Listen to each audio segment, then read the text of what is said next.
शेवटी आपण बोलतो ना, जे नशिबात असतं तेच तुम्हाला भेटणार आहे. तर आज काय झालं बघा, जसा मी ट्रेड एक्झिक्यूट केला, मला अर्जंट कॉल आला. त्याच्यामुळे मी माझा स्टॉप लॉस लावून माझी तयारी केली आणि मी लगेच निघालो ट्रेडमध्ये. आणि काही थोडा 2 मिनिटं मी ट्रेड रेकॉर्डिंगसाठी ठेवला. तुम्ही माझे पहिला मी तुम्हाला ऑर्डर बुक दाखवतो. ऑर्डर बुकमध्ये बघा, आज आपण एकच ट्रेड केला आणि आपला रूल्स काय आहेत? आपले रूल्स असे आहेत का आपल्याला 3दा री-एंट्री करायची आहे. आणि आज काय झालं बघा, जसं मी एंट्री केली, तुम्ही आज चार्टमध्ये जा आणि आज 25,300चा जो मी आज बघा तिथं तुम्हाला तिथं पुट सेल केला आहे, तो पुट सेलचा चार्ट बघा, पुटचा चार्ट बघा. त्यात तुम्ही बघा, तो मी 175ला एंट्री केला आहे आणि तो 185ला आपला स्टॉप लॉस होता. तर एकदा स्टॉप लॉस हिट केला आहे त्याने. त्याच्यानंतर तुम्हाला लास्टला मी पोझिशन सायझिंग बुकमध्ये दाखवेन आता पोझिशन आपले एक्झिटवाले.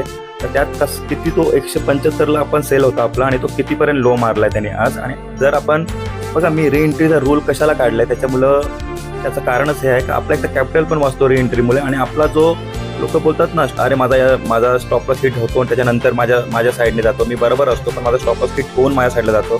तर त्या गोष्टीसाठी री-एंट्रीचा रूल खूप महत्त्वाचा आहे. तर तुम्ही आता बघा, आता काय झालं, जसा मी आलो 3:30ला मी बघितलं, कारण मला टाईम लागला मला यायला. तर मी जसं आलो तर मी बघितलं तर आपला 750 रुपयाचा लॉस झाला आहे. आणि तिथं मी तो खाली जो आपला जो कॉल होता तो बघितला, तर पुढचा कॉल होता तो बघितला तर 105 दिसत होता. तर म्हणजे त्यांनी लो मारला होता 185. तर आपण आज री-एंट्री केली असेल तर आपल्याला नक्कीच 80 पॉईंट कॅप्चर केले असते.